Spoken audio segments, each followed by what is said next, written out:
All right, got messy hair, don't care. It has been a fun Monday.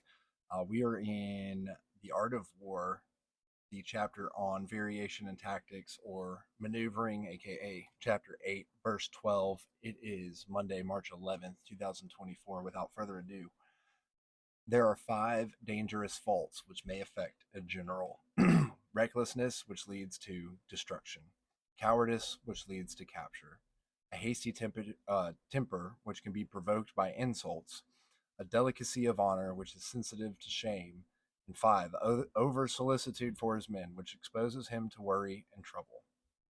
Right? Because recklessness, which leads to destruction. If you don't stop and think and plan, you're going down a bad path.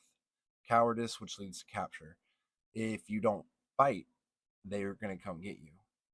A hasty temper, which can be provoked by insults. So when people throw insults at you or jests, you should not be affected, and do not let it affect you, because this is a test. It always is, whether they realize it is or not. Oh, I was just kidding, man. Well, at the end of the day, they were testing you. It's just, if you trace it back to just basic human interaction. For a delicacy of honor, which is sensitive to shame, okay, you cannot be afraid to fail. You have to fail forward. You have to fail in stride. You have to fail in order to iterate, in order to correct and make better. So don't hold true to this perfection mindset. 5, over solicitude for his men, which exposes him to worry and trouble. Okay, so if you care for your employees too much, which I think I've done in a lot of ways, if you try to give them a chance instead of ruling them strictly, you know, there's much to say from the SEMA, which we studied yesterday, about benevolence and winning with benevolence. And I think this is true for your men, but you can't care too much, because if you care too much, you cross that line of personal and professional. All right, so let's go over to an alternate translation. Master Sun says, therefore, there are 5 traits that are dangerous in generals. Those who are ready to die and can be killed. Those who are intent on living can be captured. Those who are quick to anger can be shamed. Those who are puritanical can be disgraced. Those who love people can be troubled. Cao Cao replies, those who are brave but thoughtless and insist on fighting to the death cannot be made to yield, but they can be struck by ambush. Ming Shi says, when the general is timid and weak and intent on getting back alive, his heart is not really in the battle and his soldiers are not really keen. Both officers and troops are hesitant, so they are vulnerable to attack and capture. And Cao Cao says again, quick-tempered people can be lured into coming to you by anger and embarrassment. Puritanical people can be lured into coming to you by slander and disgrace. And if you appear in a place they are sure to rush to defend, those who love the people there will invariably hasten there to rescue them, troubling and wearying themselves in the process.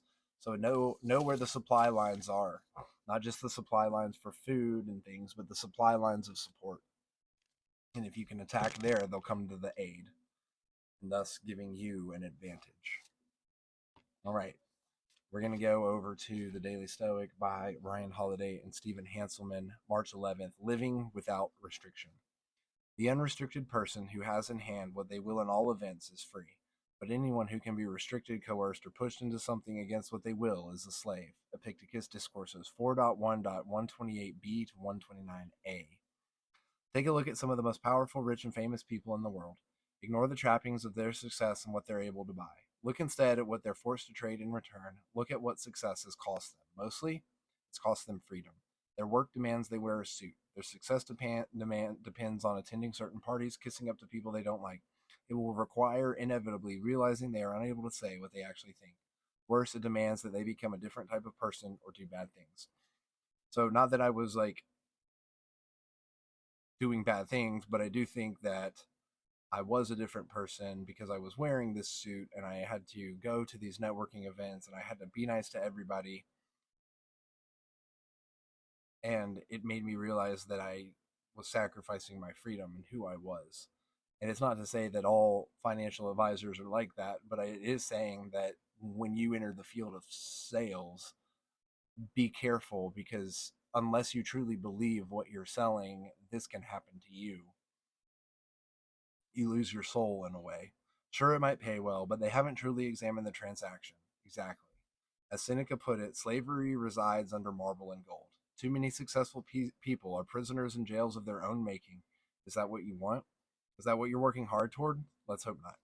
Yeah, so I think that's one of the great tragedies of today's influencer culture, is because they do so well and they find the success, and the success makes them lots of money on YouTube or Instagram or TikTok, and then they start getting deals. But then, like, once you endorse a brand, at what point have you started losing yourself and your true individuality in order to support a brand? Now, potentially doing a deeper dive into Naomi Klein's Doppelganger, and in it she talks about one of her first books, No Logo, and there's some really interesting discussions in there. So um, know that about caring too much in the five faults of what are you caring about? Are you caring so much about your wealth and your riches, treating it almost as a person, like number five there was listed, the general who cares too much for his men. Are you letting your emotions be your men? Are you letting your emotions be your metaphorical army? And are you caring too much about that instead of what it is for what it is? How are you trapping yourself, and what kind of prison walls are you building around you? And what we're trying to do is to make sure that we don't need anything. We don't need anything physical. We don't need crutches, because we can just get by with what is on our backs. Is this the condition I so feared? And once we've reached that point, then and only then have we achieved true freedom. And in American society, that's so hard to do, because we have so many creature comforts. But without going into too much detail on that, I think it's time to wrap that up and just keep standing tall, right? So be aware of the habits you're creating around yourself. Be aware of what you're doing and not doing, because what of these five dangerous faults are creeping into your life that you're the general of?